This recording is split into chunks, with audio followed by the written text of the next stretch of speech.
How's everybody doing? Can somebody, you guys unmute yourselves and let me know if you can hear me? Yeah, we can hear you. Oh, good, thank you. Okay, just give me one moment. Sorry, by the way, I need to stand a little closer to the microphone. Okay. It feels like I'm crowding. Okay.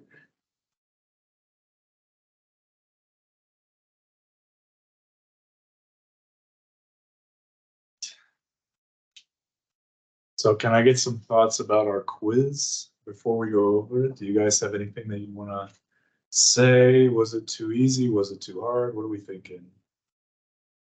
So,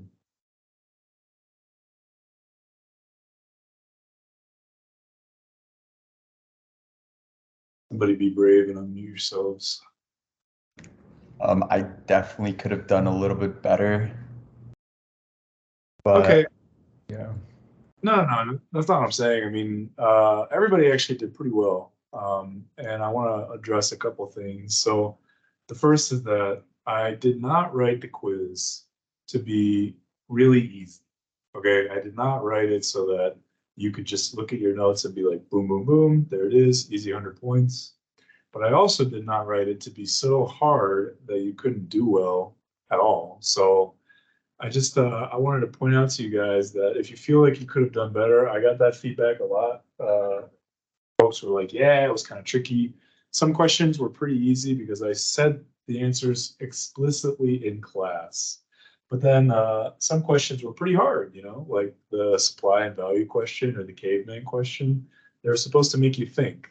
So did you guys like that format? Was it okay? Did it make you think a little bit? Did it make you learn anything? Did you see these topics and you're like, okay, this seems like I could, you know, brush up on this. Like, what are we thinking? That's what I mean.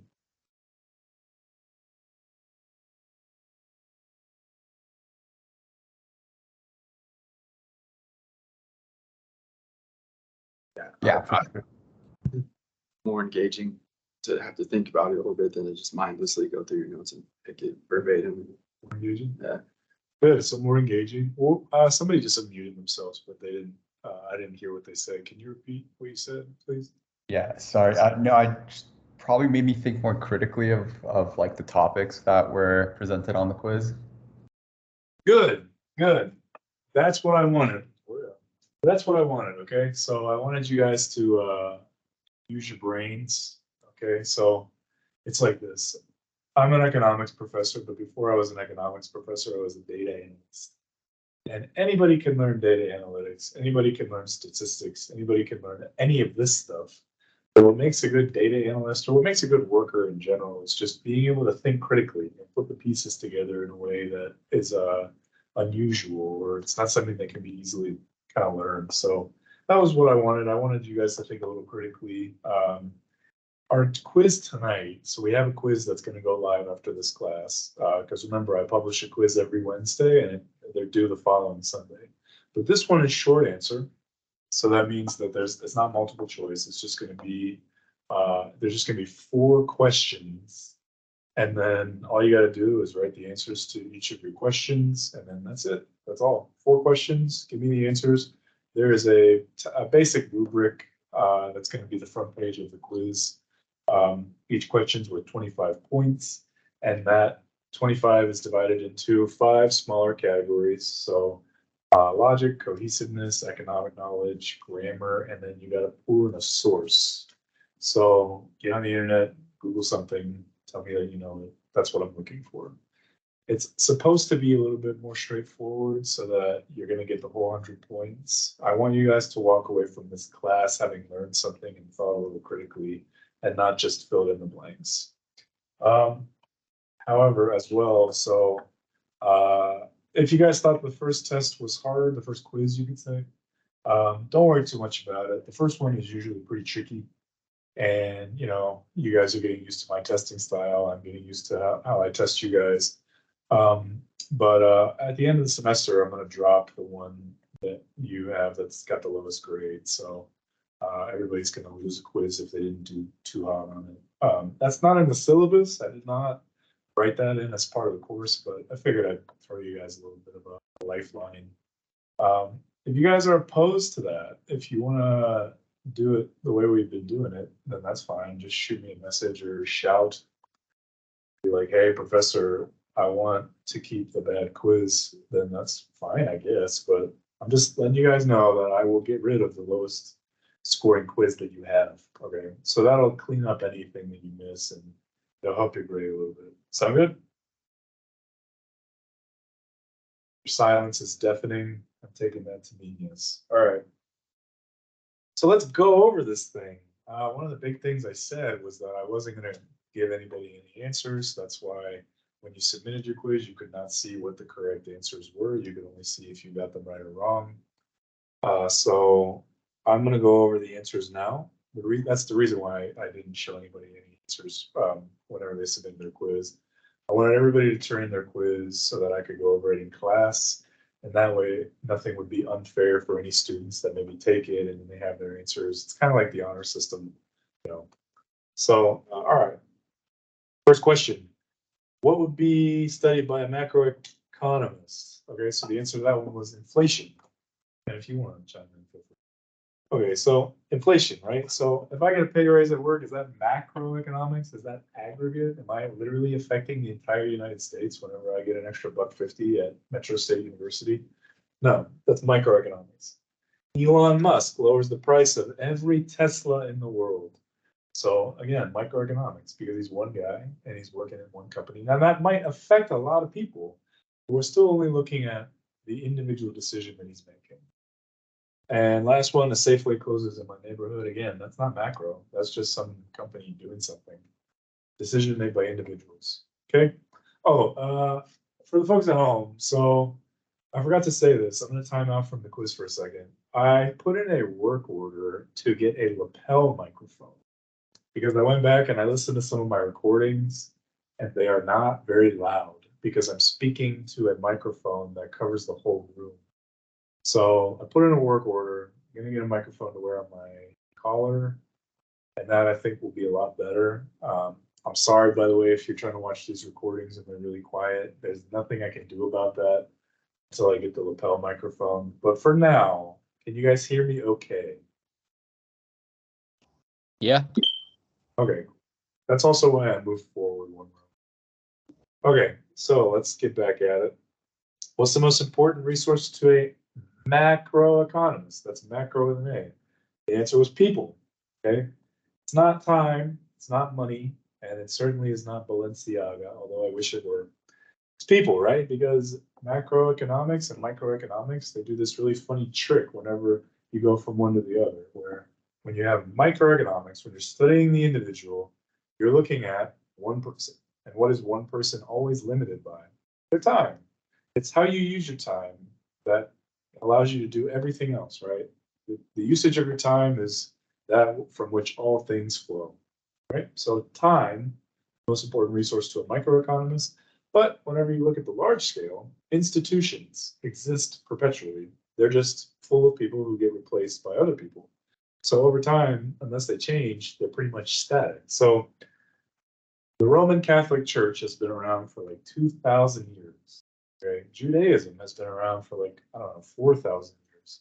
But I don't know anybody who's 2,000 years old. Okay, so look at macroeconomics. We're thinking of people. That's the most important resource to a macroeconomist. And when we look at a microeconomist, we say the most important resource is time. Okay, macroeconomists would say everything needs to be managed by people. Without any people, we have no economy. So that means that to a macroeconomist, the most important resource is people. And that's just like a nice thing, right? People are important, I guess.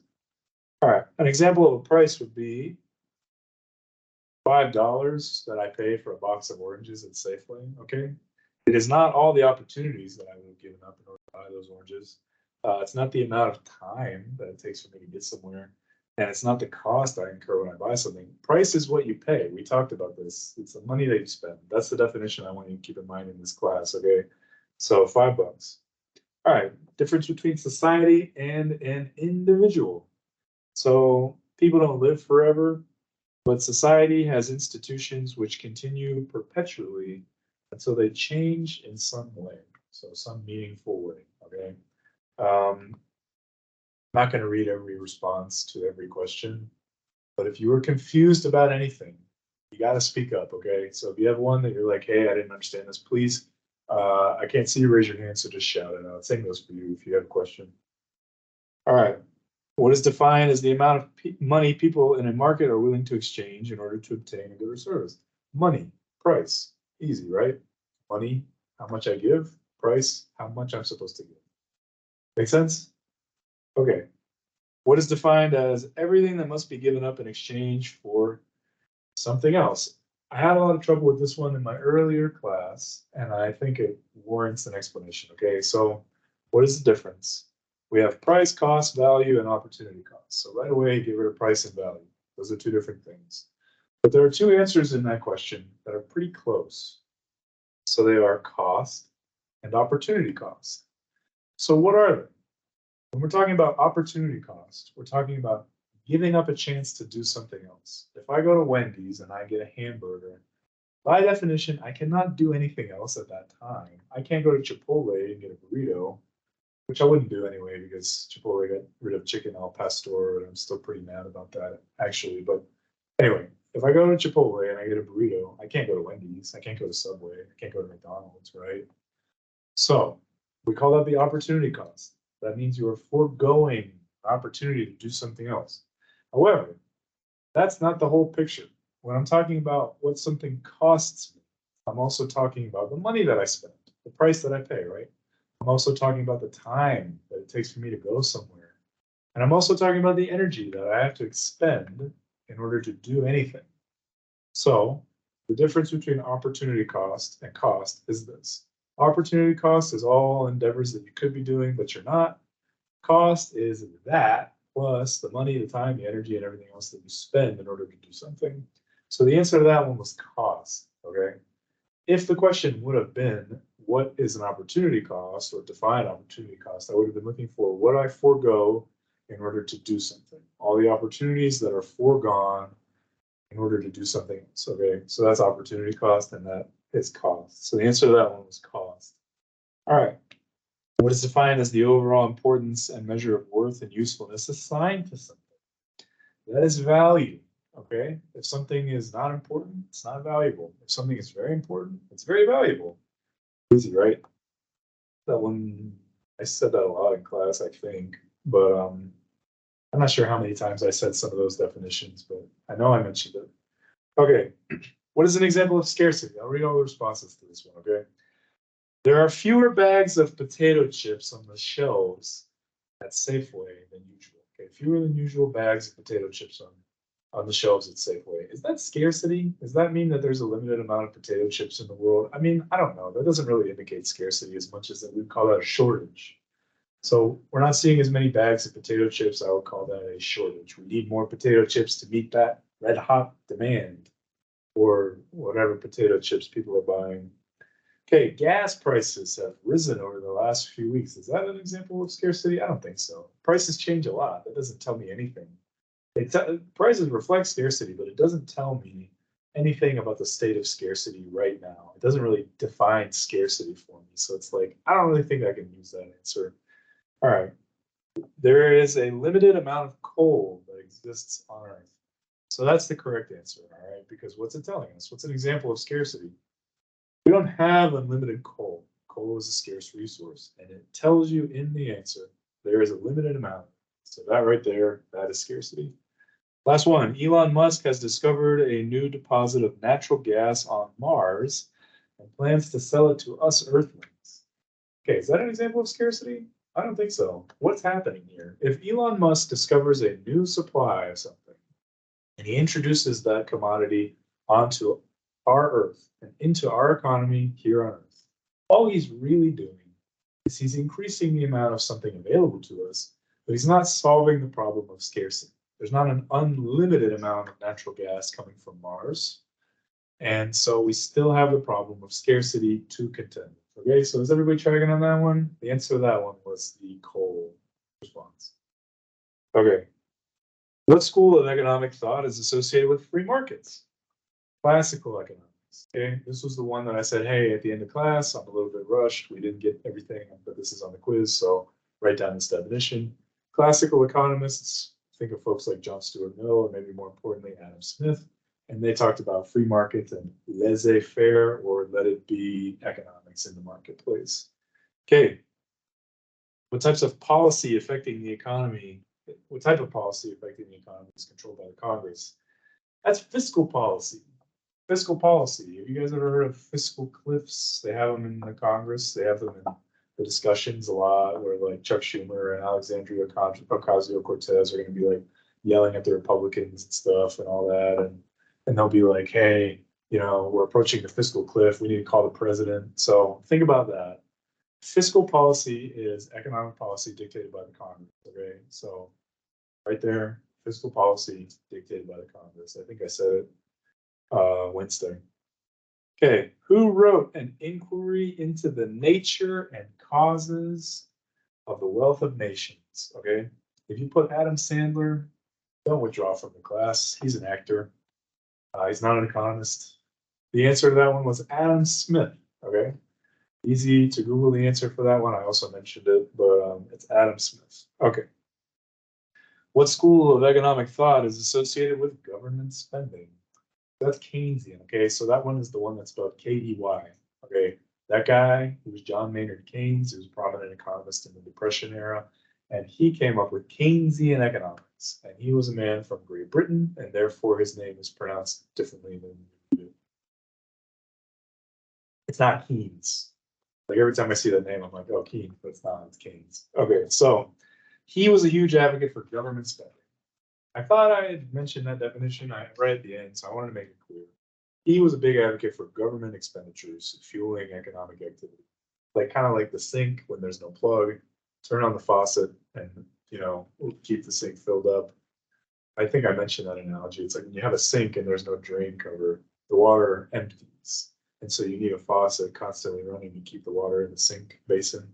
And so this is Keynes' analogy of turn on the government spending, turn on the tap, okay? All right, select the normative statement. This one was probably the hardest question on the quiz. So I'm not going to read every response, but the right one is adopting a resolution to reduce the tax burden would improve the overall economy. Okay, why is that the normative statement? If you want to understand the answer to that question, you got to understand what the difference between a normative statement is and a positive statement. Okay, so we have normative statements are things that express something like an opinion. It's not something empirically measurable. Positive statement is something that you can measure. So if I say the Soviet Union made the people that lived in the Soviet Union, the government of the Soviet Union made the people pay a lot of taxes. That's actually true. That's a positive statement. We can verify that.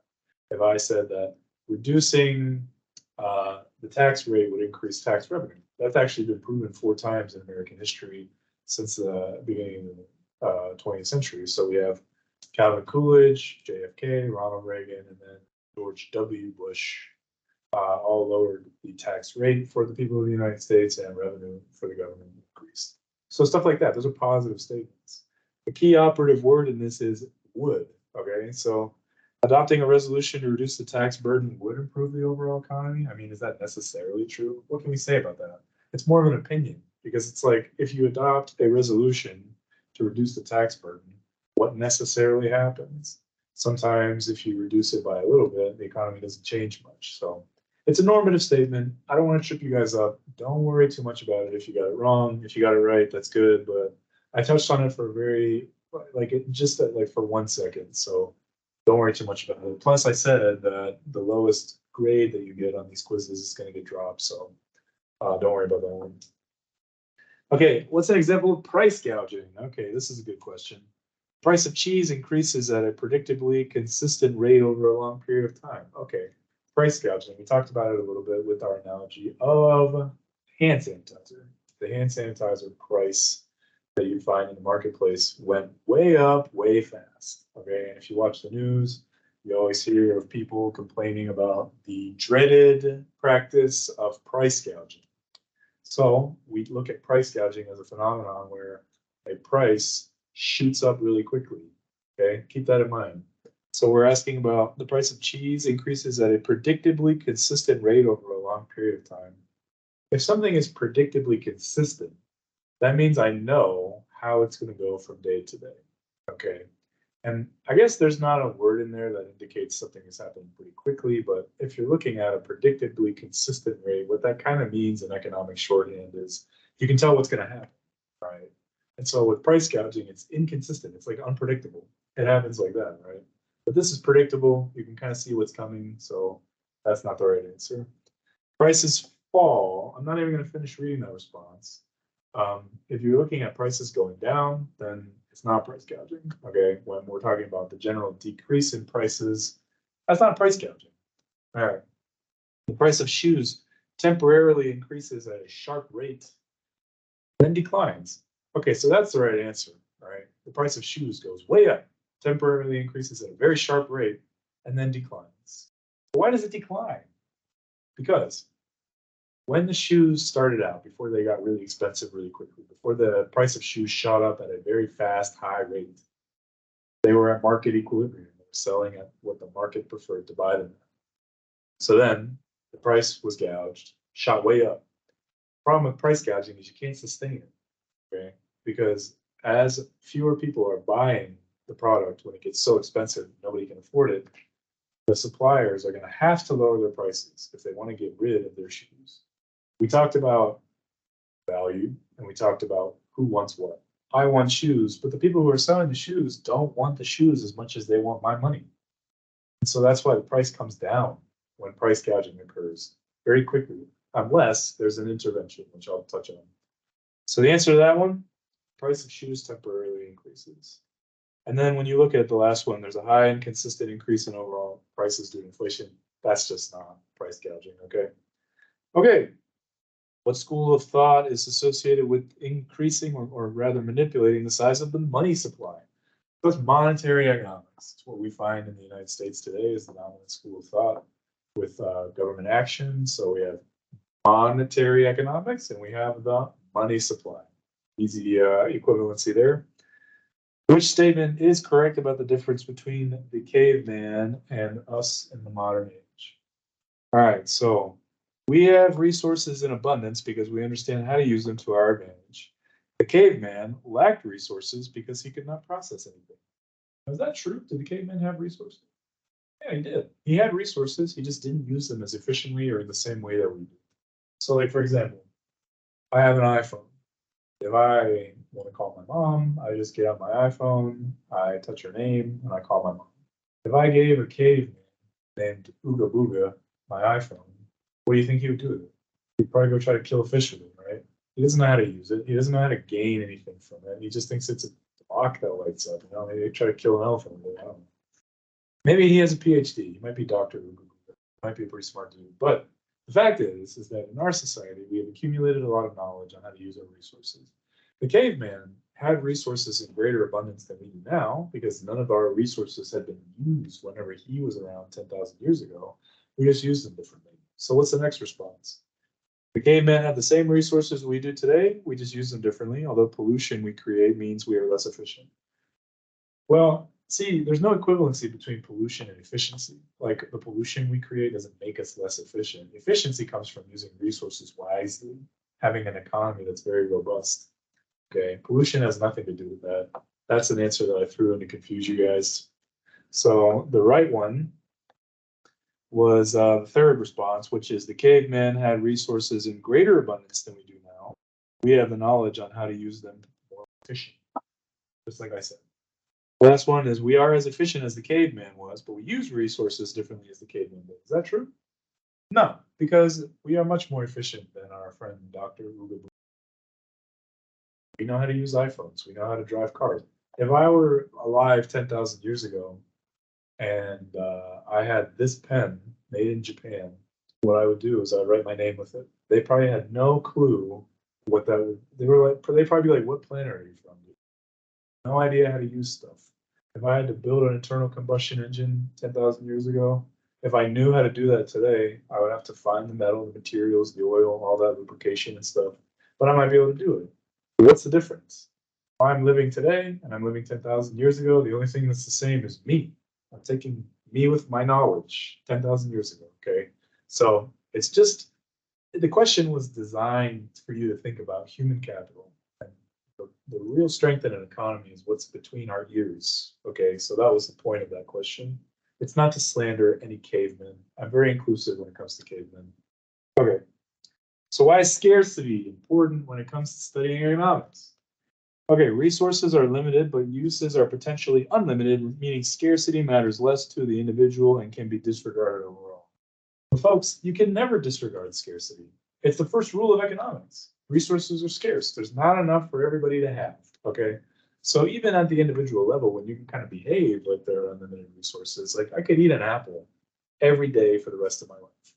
And to me, I'm gonna feel like I'm never gonna run out of apples. But that doesn't make scarcity go away. So that means that the first response was not right. All right.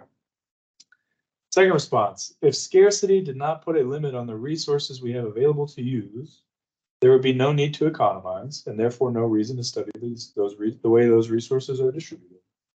That's correct, okay? Scarcity is what constrains us. It's why we have an economy. It's why we have economics. We need to study how those resources are allocated, okay? So that is the true statement. And that's why it's important to consider scarcity. Scarcity creates a demand which drives supply, creating a cycle that drives an economy. Okay, that's actually just not true, all right? So scarcity is something that needs to be managed, but what really drives supply is demand. What really drives demand is not the fact that things are scarce, it's the fact that people have different wants and needs. Now, there's some stuff on Earth that's pretty scarce. Things like collector's items, things that are valuable only to individuals, like personal belongings. And so you might be able to accurately argue, yeah, that stuff's not very like widespread, like it's very scarce. Wherever the opposite of scarcity is, it's not that. But that doesn't make it valuable, right? That's not driving demand for millions upon millions, billions of people. Okay, so last one. It is not possible to accurately understand scarcity because there's no way we could possibly know exactly how much of a given resource exists. Not true. We do know exactly how much of a lot of given resources there are. We also know that there are some resources that we really don't know the end of, like oil, for example. You keep hearing things about peak oil production, but it doesn't matter because we understand how to manage scarcity, okay? So that is actually partially not true. So that means that you can't use it as an answer. So why scarcity is important would be the second response, okay? How do supply and demand interact in an economy? All right, supply and demand mirror each other, all right? So they are both different representations of the same thing.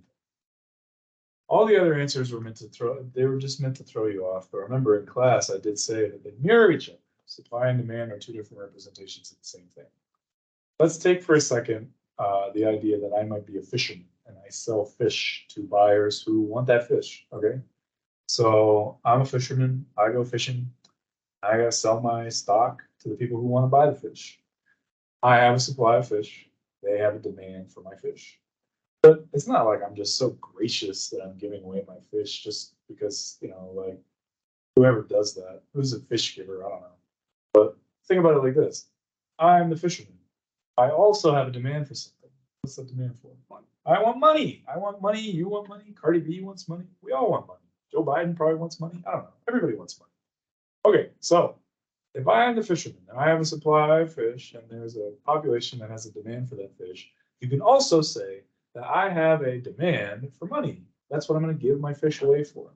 And that population has a supply of the money that I want. We both have supplies and demands for what the other has. We are facilitating a trade. Supply and demand mirror each other, right? So that's why that is the correct answer. I put a response in. A demand for a given resource allows entrepreneurs to create a supply and satisfy the wants of the consumers only while fulfilling the role of the supplier. Well, that's not true because every entrepreneur that I know also is a consumer. They also go to the store, they buy food, they watch movies, they play ping pong, they consume stuff. Okay, so there's no such thing as somebody that's only a supplier. All right, resources have many uses, therefore demand allows an economy to allocate resources to the consumers who value the resources most. Does that say anything about supply and demand and how they interact? No, I mean, that's not an untrue statement. I mean, there's a lot of things about demand that actually allow resources to be used differently, but I mean, it's not really saying anything to the question. Okay. And then the last one, As scarce resources are traded in an economy, supply drives innovation by allocating those resources to the consumers who want them most. Look, so what drives innovation? It's not supply. Well, is it scarcity? Good guess, though. Competition. Competition. There you go. Good. Yeah, we have competition. Competition is what drives innovation. When companies compete, they're trying to outdo each other. A nice byproduct of that is they make better products for us to use. Do you think that companies really care that much? The people in companies really are trying to give you a good product. It's not because they love you, because they want your money. But it works out really nicely because we're both trading something to the other person that we have that the other person wants. And a byproduct of companies competing for our attention in order to take our money is innovation. So that one is not the right response. Good job, Ernie. Okay, what is true about both price and value? This is our last question. I'll read every response. Prices and value are both subjective and only expressed when someone buys something. Okay, so Brian, because Brian's the only guy here today, so I'm going to ask him a lot of questions. So what's very valuable to you? What's one thing that you own that you're never going to sell? Phone, I guess. Phone. Ryan likes his phone, okay? He values that phone an infinite amount. And if you want to put this in mathematical terms, the price for that phone at any sale is 0. You can't have a price when it's 0. And then the actual value is unlimited. There's no limit to how he values his phone because he's never going to sell it. I'm that way with my car. I don't want to get rid of it. And I'm sure everybody has stuff that they value. But notice that Ryan's not selling it. So the point in that response was that people are selling stuff. We only have value when people sell stuff or buy stuff. That's not true. We all value things every minute of every day. Okay. And so like Ryan likes his phone, he's valuing it, but he's not selling it. So that can't be the right answer. Okay. Price is fixed by the market while value is subjective and only expressed when somebody buys something. Yeah. Price is fixed by the market. Yeah, somewhat, yeah. And then value is subjective. Well, not always true, but is it only expressed when somebody buys something? No, like we just said. All right, prices and value are always determined by the market, and the consumer accepts what the market establishes. Not true. Prices and value are subjective in a lot of ways. Prices are determined by the market, but value can have a market form when you have market value for things like homes, and then you can have a different value for the individual. Let me put it to you this way. Same house. I buy my dream home. I'm like on that TV show on the HGTV where I like have no job, but I have a $300 million budget. You know what I'm talking about? And I go to the beautiful home in the Bahamas, and the real estate agent's like, this home is valued at $6 million. And I'm like, I can go over budget, yeah. So that's my value, right? Maybe I can spend $7 million on the house. But I love it so much when I move in that I never want to leave. So then the value changes. And from my point of view, and I say that house is now worth unlimited. I don't know what that was. So the value of that house is now, it's the same house with two different values, right? Which means that that answer cannot make any sense. Okay. So the one that's right. Oh no, the next response is prices and value are always determined by the market, and the consumer accepts market establishes. Not true. Not true, because the consumer doesn't always buy stuff. If I see a price that's too high, I just won't buy it. I won't accept it. Okay, price is determined by the market, but people can assign any value they want to anything. It is up to the consumer to decide what they value and what they buy. That one was the correct statement. And it's true, both. So that statement, both of the things that I said in that statement are true about both price and value is what I'm trying to say. Okay, so the correct answer to that one is the last one. Any questions? You guys at home, how'd that feel? You guys pretty clear in the quiz now? Right. Yeah, good over here. Great. Awesome. All right. About 40 minutes. That's enough time, I think. We're only gonna go over the multiple choice quizzes. It's not really necessary to go over the short answer quizzes. So this would be like a bi-weekly exercise. And I really need that lapel microphone because I'm gonna lose my voice. All right. So, ladies and gentlemen, I'm gonna point out a couple things. The first is that I'm very happy with the quiz. I'm very happy with the results. I thought you guys all did pretty well. I didn't want to make it too easy. I didn't want to make it too hard. I wanted to find that Goldilocks kind of like just right area for you guys because, you know, I want you to get something out of this class. And if you get 100%, then that'd be cool. But what I really care the most about is that you learn something, right? Which is why I wanted to include some critical thinking questions for the quiz. Tonight's quiz is going to be all short answer, lots of critical thinking. Just write what you can and make sure that you get it to me by Sunday, not Tuesday this time, but Sunday. And I will put an announcement out. And if you're not turning in your quiz, I'm going to email you like your dad. I'm going to badger you until you turn in your quiz. All right. Now, time for the lecture. Okay.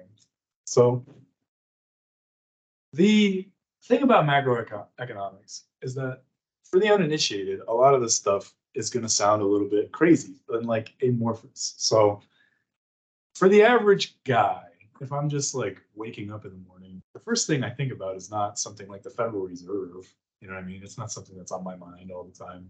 You know, like if I'm in a relationship, I'm really happy with my relationship. I'm thinking about my house. I'm thinking about my money. I'm thinking about stuff that's important to me.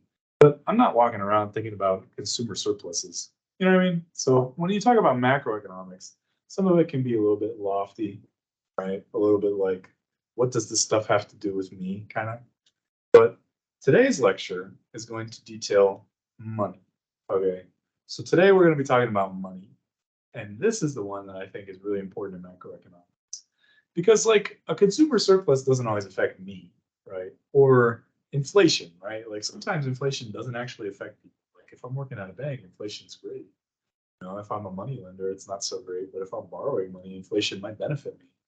Do you have any idea why inflation might benefit a money borrower? Money borrower, not money. Cool. That's okay, I'll tell you. All right, just as a quick aside, we have money lending and money borrowing. They are actually the same activity, just being looked at from two different points of view. I'm a guy, I go to borrow some money from another guy, and the guy that I'm borrowing the money from says, I'm going to charge you some interest. Interest is just the price of money. That's it. That's all interest is. Okay. Interest is the money that you pay for money. You buy money with money. Crazy, right? But the difference is the time that you use that money in. You take out a loan, and we say that money today is always more valuable than money tomorrow for everybody except the money lender. If I'm lending money, if I'm the banker, if I'm Charles Schwab or whatever, giving out money, then I know that basically everybody in the economy wants what I have. I want what they have, which is money. But the only way that I know how to get it is by giving them money and asking for money in return. So keep in mind that the cost of money, the price that you pay for money, rather, is interest. Okay, we're going to talk today about the money supply. We're going to talk about banking, but just keep that in mind. If I go to the bank, I put my money in the bank. The bank pays me interest because they're using my money, right? They're paying me for my money. Now, if I take out a loan, I pay interest because I'm using the bank's money. I pay them, right? So this is the idea of interest being the price that you pay for money. Make sense? We're just doing it through time. We're not doing it all at once. Take out a loan and you make a promissory statement saying that I'm going to pay back my loan in like 6 months with interest. So the bank gets all the money that they lent back, plus a little extra chili cheese, as they say, you know, some icing for the cake. And that's how banks make money by and large. But it doesn't make much sense to talk about interest yet, unless we understand what money is. And I don't have a marker, so I'm not going to be able to write this on the board, but I'll make some slides. Oh, you know, that reminds me. I put some stuff, might have been in my other class, but I did upload some material on Canvas, some slides, some pages from my notes, some pages from my textbook, and some PDFs and videos. So let me know if you saw that, and I'm going to be continuing to upload more and more as the weeks go by. So this is just an aside. If you want to get on Canvas, there are now going to be some resources for you to look through in the modules. So go to the module section, open them up, and if you see some stuff there, I just can't remember if I put them on yet or if I published them or not. I'll have to look after class. Okay, so I'm not going to be able to write this down, but we'll get to that.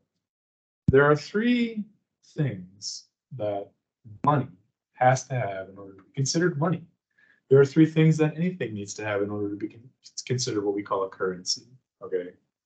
And so they are, write this down. First, a store of value. Money must be a store of value. Okay. The second is money must be a unit of account. A unit of account. And the third, money must be a medium of exchange. So we have store of value, unit of account, and medium of exchange. For the folks at home, do you want me to put that in the chat? Okay. All right. Let's start out with medium of exchange so we can figure out what the heck I'm talking about. Because not all currencies are currency, if you think about it. Let me walk you guys back 10,000 years ago to the time of our example caveman, Dr. Ooga Booga, Mr. Ooga Booga, maybe, if he doesn't have his PhD yet. So imagine this. Economies, believe it or not, have existed since prehistoric times. There's always been an economy because there's always been a need to manage resources. Except in those ancient days of hunting and gathering and bartering, economies were very limited. They're not robust. Okay. So they're very simple and there's no currency and people get by doing something known as bartering. The best example that I can give you guys for modern day bartering is when you play Pokemon or Yu-Gi-Oh and you have game cards and you trade with each other. You say, I got this really rare one and I want your really rare one, and you trade with each other. That's bartering. It's just trading. I don't play Pokemon, but I hear it's really popular. It's not necessarily a card game anymore as much as people play like online, but I don't know. But the idea is the same. You're trading stuff. So if we're thinking back 10,000 years ago, people traded stuff. Like imagine this. You need to be a pretty strong dude to go hunt a woolly mammoth, right? You need to be big and robust, and you need to chase that thing down and kill it with a spear or an iPhone if you don't know how to use an iPhone. But not everybody was probably good at that, right? Not everybody was probably a large person. So sometimes people would do stuff that they were better at. They would do things to their advantage. Maybe there was a guy that was really good at making spears. So the guy that can hunt mammoths is like, hey, I need a really good spear. And the guy that makes good spears, he makes good spears, folks. The best spears that spear ever. And he says, yeah, I'll give you one of my really nice spears if you give me a mammoth and give me some meat, right? So that's a trade, trading a service for a good. Same thing, like if I'm walking around in my village and I've got goats and some dude down the street's got wheat, then it's easy enough for me to go and say, hey, I want some wheat, I want 1 bushel, I give you a goat, and we're both happy, right? Wrong. Because the problem that you run into is what happens if I want like tomatoes? And I go down to the dude who has a bunch of tomatoes and I say, hey, Mr. Tomato Man, can I get some tomatoes? And he's like, what do you got? And I say, I don't know, you want some goats? And he's like, dude, I don't need a whole goat, maybe like a piece of one. How are you going to give a piece of a live goat? I mean, what, you're going to have to kill it and divide it up? You can't really do that, right? Even better, what if I've got water? What if I've got a gallon of water and I need some way to give it to somebody and we only have 1 jug? And they're like, I don't want a whole gallon. I want maybe less. Or if I'm trading, it's more likely that I would say, yeah, just I don't want to give a whole gallon away for a tomato. Maybe I'll just give like, I don't know, a cup. It gets fuzzy, right? It's not always fair because somebody might say, if I've got goats and I want wheat, somebody might say, I just don't want any goats. So you don't have anything that I value that you can trade for me. It's not very efficient. Because then sometimes people end up with too much. Like, I don't want 1,500 tomatoes. I just want 1. But then things are sold in bulk. I mean, you guys have all seen this before. If you want to go buy something and it's only available in bulk, you might end up just buying everything because you have no choice, right? So whenever you're bartering, it's kind of fuzzy. We still barter in the modern age. It's not like it goes away, but it's much less efficient. And then you ask yourself the question, how am I going to divide an oil tanker into 1,000 pieces because I only want 1 barrel of oil? And then the only thing that I have to trade for that somebody is willing to accept is like maybe a watermelon stand, right? See, commodities don't equal each other. Nothing is equivalent. We all value things differently. I said that a few less lectures ago, but we all value stuff in a different way. So we need some way to make our trades fair. And so the original idea that people had was we use something that everybody likes. Now, we don't have anybody really in class tonight except for Ryan. But the example that I used earlier is I pointed at a chair. And I asked my students, I said, what is this? What is this thing that I'm pointing at? And everybody said, it's a chair, professor. And I said, yeah, you're right. Why? Why do you know that? And then the answer that we agreed upon is because we all agree upon it. Everybody knows it's a chair. We all speak English. We all have this medium of understanding where instead of saying something is a chaise, it's, if something is a stool, something like that, that's not right. It's not English. It's a chair. We all agree upon it. We all have a society that basically functions on what we mutually agree upon without even saying so. So it's a chair. And it's the same thing with the medium of exchange. We all say that, yeah, we want to trade, but we don't exactly want to trade what we have for what another person has. But we want to trade for something that everybody has and everybody wants. And that's what a medium of exchange is. So in the very old days, what you had is you had commodities like gold and silver that arose as really good mediums of exchange. They were really good mediums of exchange because everybody values that stuff. Gold is very, very immutable. It sticks around, it stays pure, it's very, very valuable for everybody. It keeps its value over a very long period of time. You can find gold coins from antiquity from thousands of years ago. And if you shine them up, they look bright as rain. They look brand new. And that's because gold stores its value very well. And it's precious. We all value it. We all understand that it's a metal that is valuable. And therefore, we all agree that it's something that can be traded for something else. Another thing about a medium of exchange is that you have to be able to subdivide it into little pieces, okay? So if I'm selling rocks, I can't just break my nice rocks into little rocks and then use those to barter. It doesn't make much sense, okay? But what makes a lot of sense is if I have money, right? Now, let's take, for example, my previous statement about I have goats and my friend has wheat, okay? And I want some wheat, but he doesn't really want any goats. Maybe he says, I would give a bushel of wheat for a full goat, but I say, nah, dude, it's only worth like a half a goat. I want 2 bushels of wheat. And he's like, nah, wait, man, I only want to get rid of one. What I can do is I can say, how about this? I give you $5 for it. And that way I don't have to lose a goat. And then later on, if he decides that he wants a full goat, then I'll just sell it to him. This is the notion of a medium of exchange. It's not always been currency as we see it. Okay, so whenever we think of money, we think of good old fashioned Benjamins. You know what I mean? We think of dollar bills and coins, but in the past, it's been a lot of different things. It's been seashells. Ancient Polynesians used seashells. During World War II, captured Allied soldiers in Axis prison camps would use cigarettes. And it's interesting because they function so well as currency that cigarettes actually adopted some of the rules of currency, some rules like interest rates that you would, if you borrowed cigarettes to use as currency, you got to pay back with some extra, right? And then there's Gresham's law, which is the law that states that bad money drives out the good money.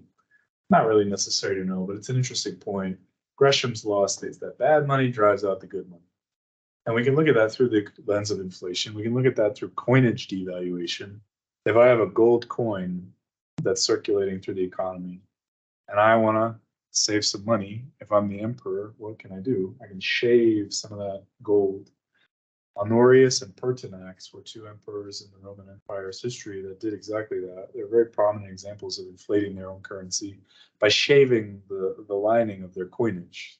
They had silver denarii. They were using the denarii as their currency. And so what they would do is they would say, hey, listen, We need people to have more money, so we're going to shave the currency, make more silver, to make more coins.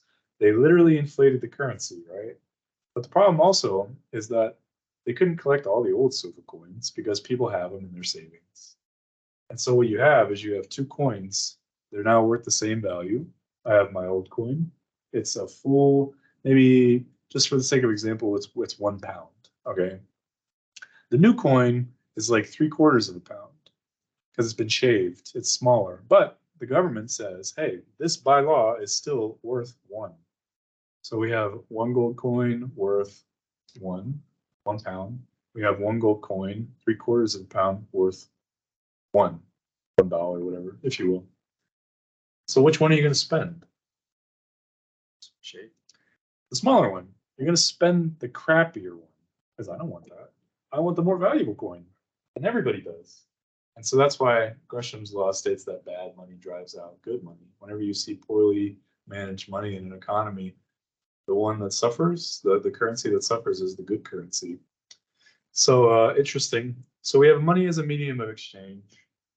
I can take that money to the store and I can go and I can buy like let's say for example, I want to get a TV. I go to the store and a TV might cost me $500. I might say, okay, here's $500. If I go to the store and I put my old pair of shoes on the countertop, I say, listen, I got this really nice old pair of shoes worth $500 to me. And I'm going to say, I want that TV. They're just going to laugh at me. They're going to say, you are completely crazy. It's $500. Take it or leave it. All right. So next up, for our next criteria, we have a unit of account. All right. If I'm talking about valuation, we're exchanging our money. We're talking about going to the store and buying a TV and exchanging money and not bananas and not TVs. You know, we're not exchanging shoes. We're exchanging dollars because we all agree that dollars are valuable.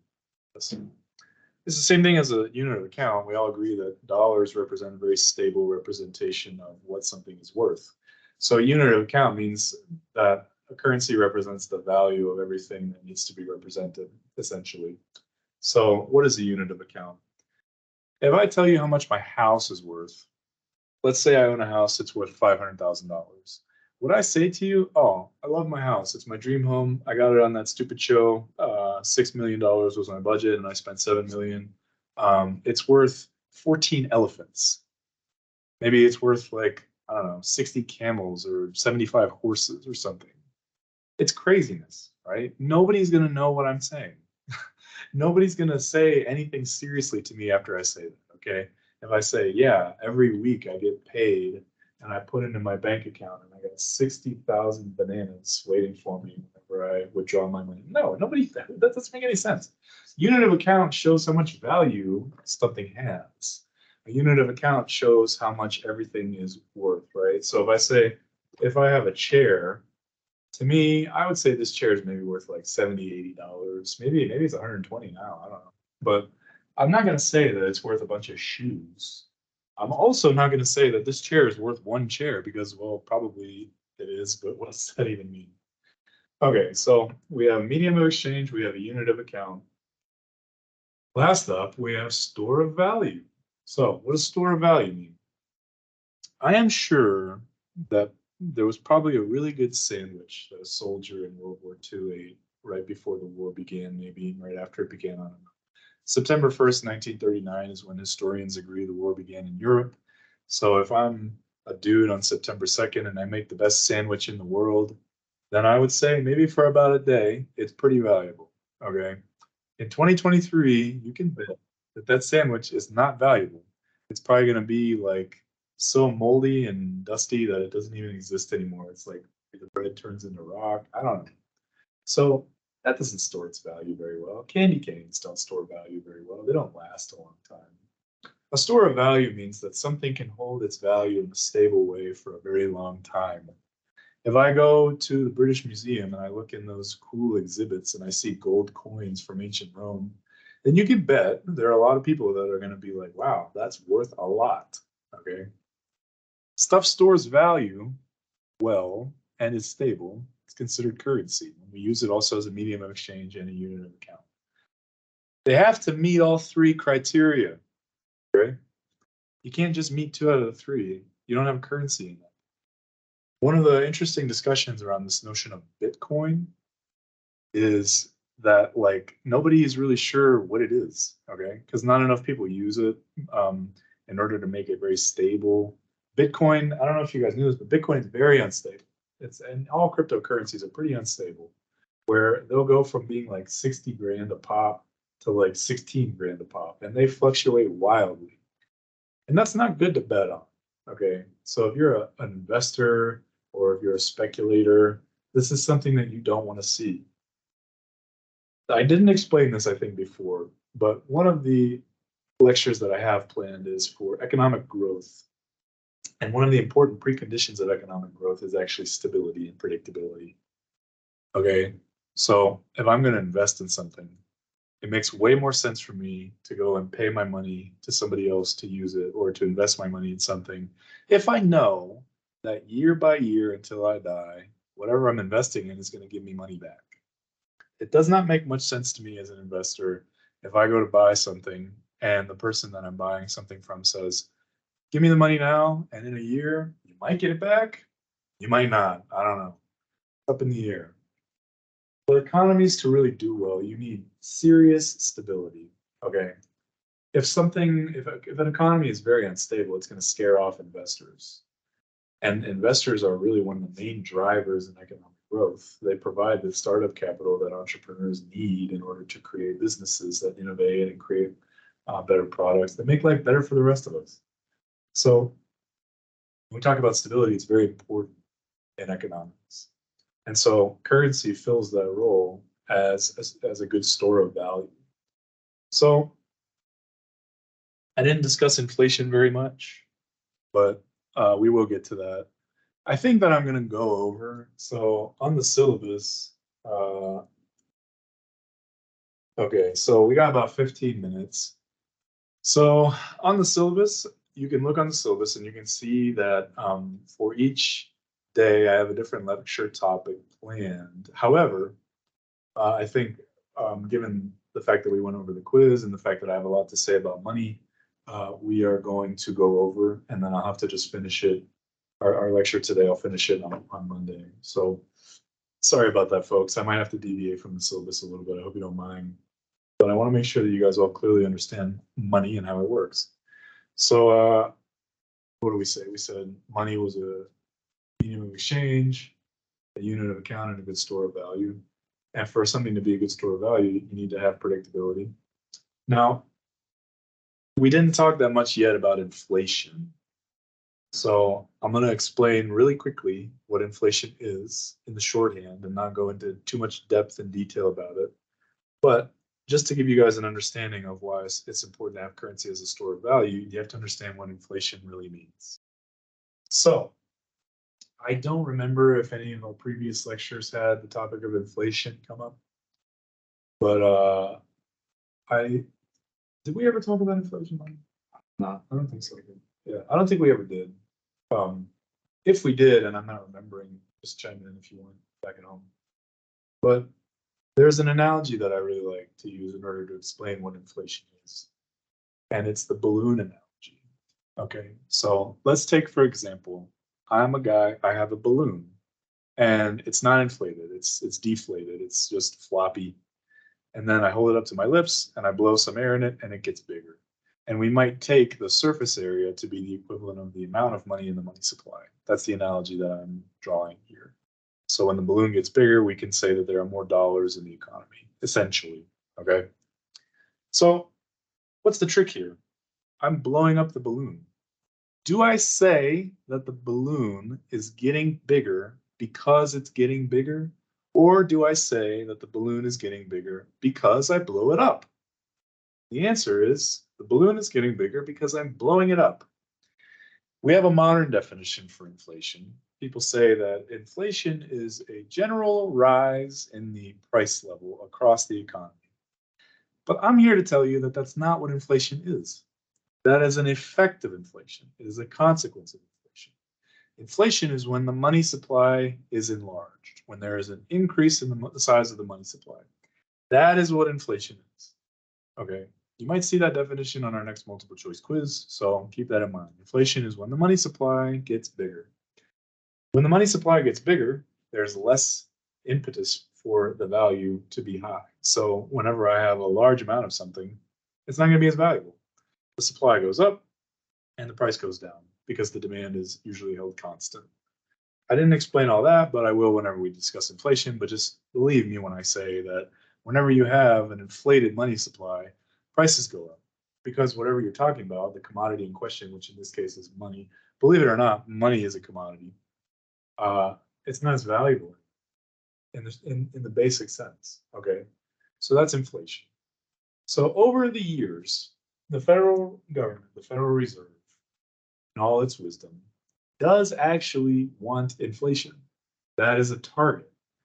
Does anybody know what the target rate for inflation made by the Federal Reserve is? What is the Fed's target rate of inflation year by year?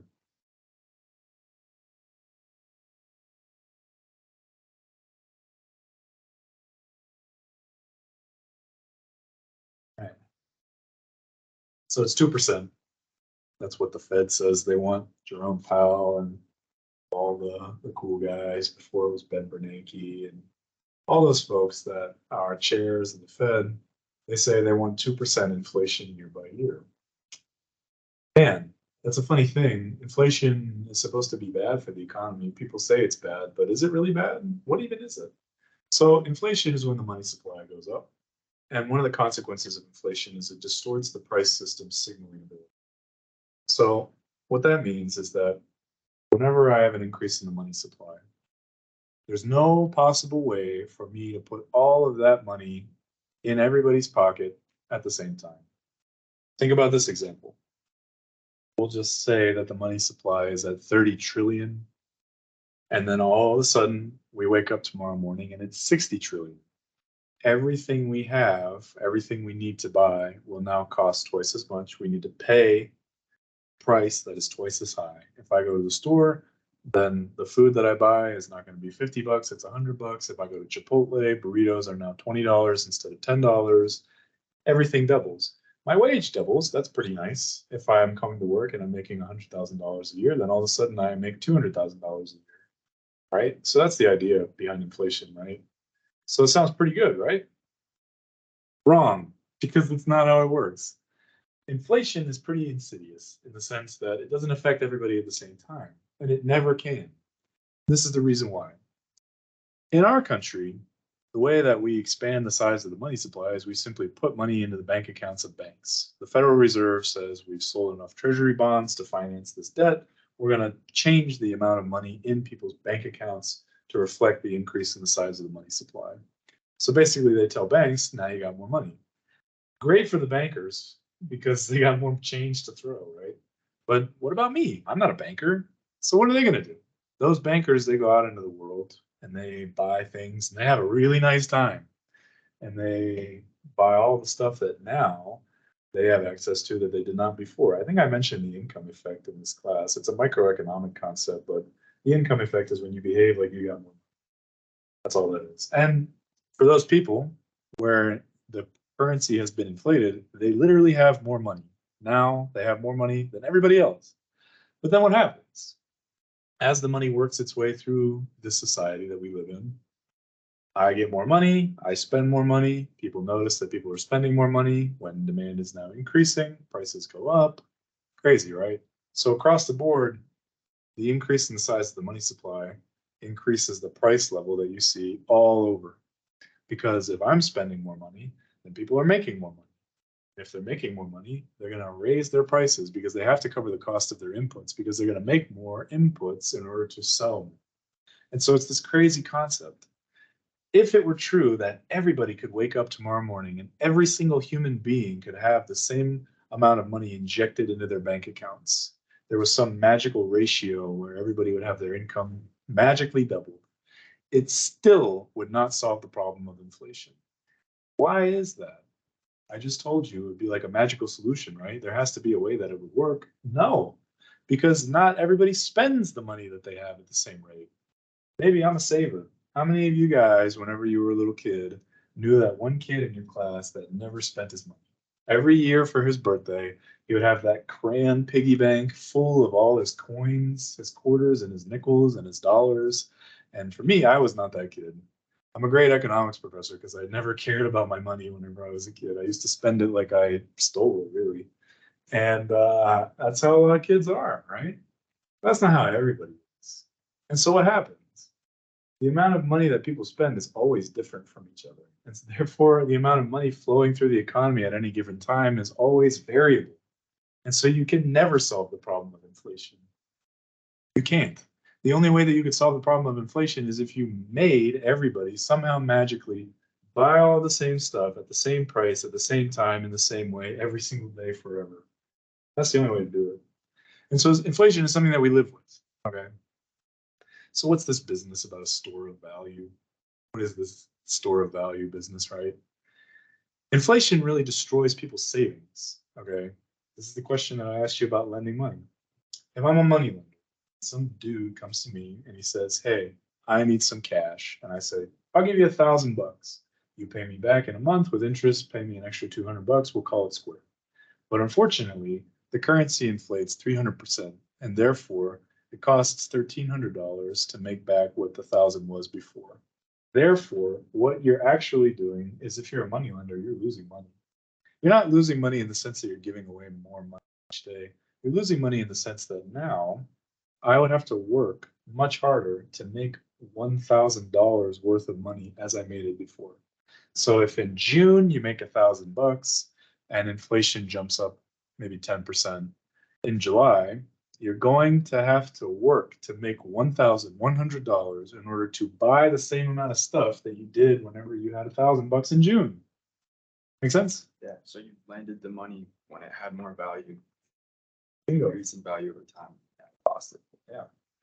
Very, very good, Ryan. You lend the money when it has more value, and as it decreases in value over time, the digits don't change. I'm giving you back. Hey, listen, if I go to the bank and I take out $1,000 in a bank loan, and I have to pay it back with interest, but there's such a high rate of inflation that is higher than the interest rate, then it's cool for me, right? Because then that means that I'm making money, right? Wrong. Because where am I getting my money? Work, right? I'm making a wage. My wage going up? A very, very advanced concept in economics is elasticity, price elasticity, okay? So not every price changes in the same way. So things like baseball trading cards, sometimes they're price inelastic. That means that they stay the same price for a long time. Sometimes they're not.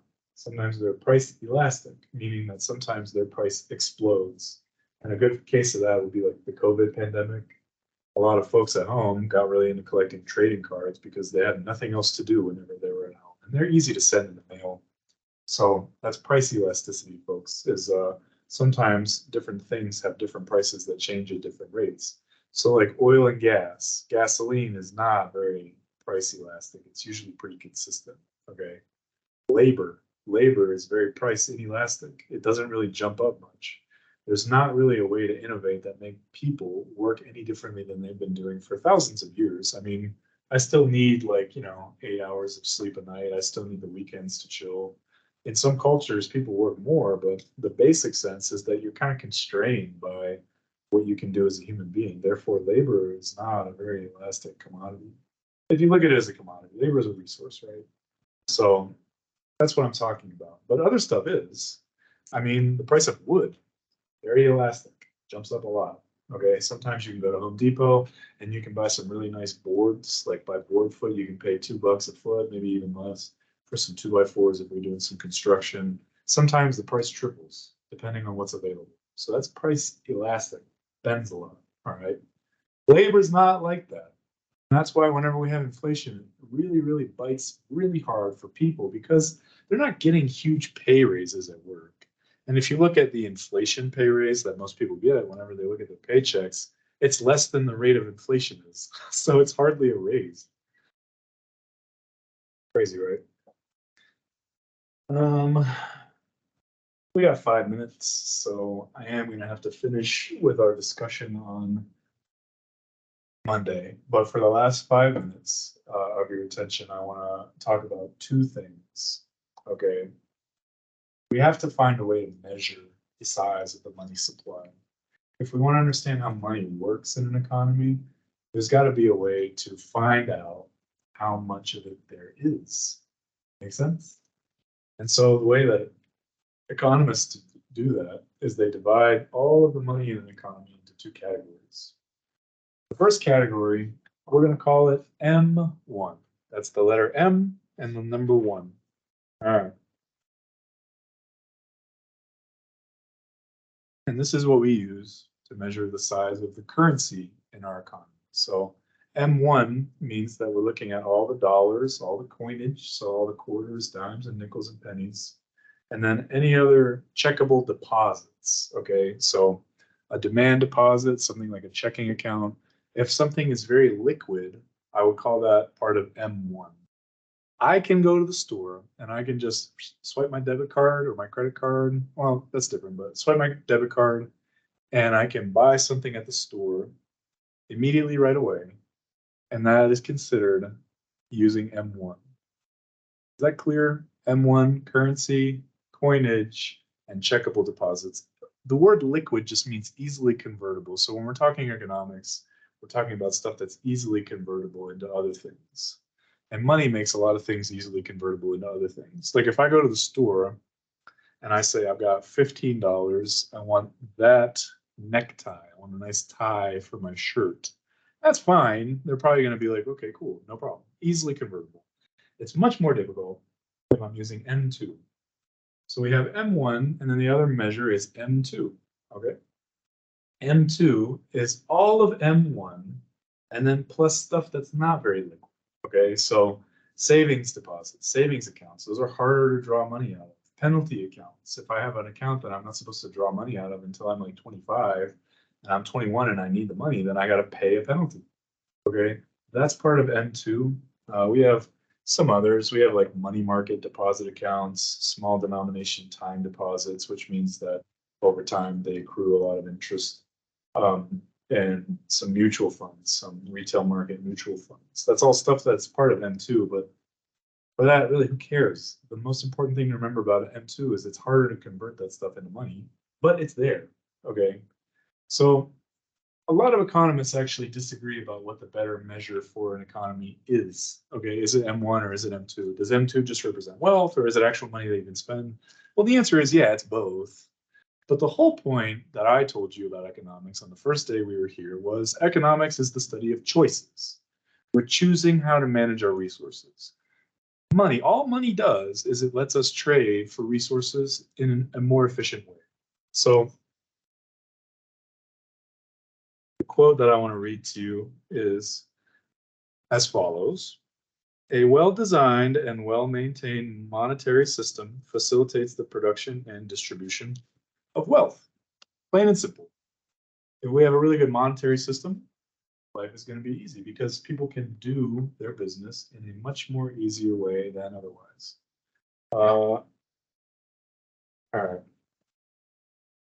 Does anybody have any questions?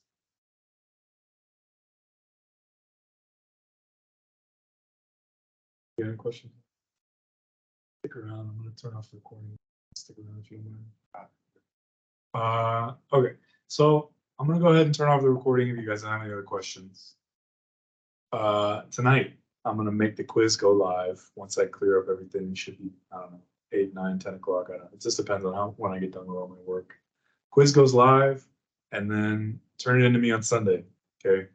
And if you are watching this recording not live, it's due on Sunday. So whatever day you're watching it, make sure you get it to me by 11:59 p.m. Sunday evening. If nobody has any questions, that's fine. If you have any questions about the quiz, if you have any questions about anything in general, you got to email me, okay? Email me, set up an office hours appointment. I am happy to meet and discuss any of this stuff. If you're not grasping any subject, if you're not grasping these topics very well, just email me and I'm here to help you guys. I'm here to make sure you pass, okay? If nobody has any questions, you're free to go, and I will see you on Monday.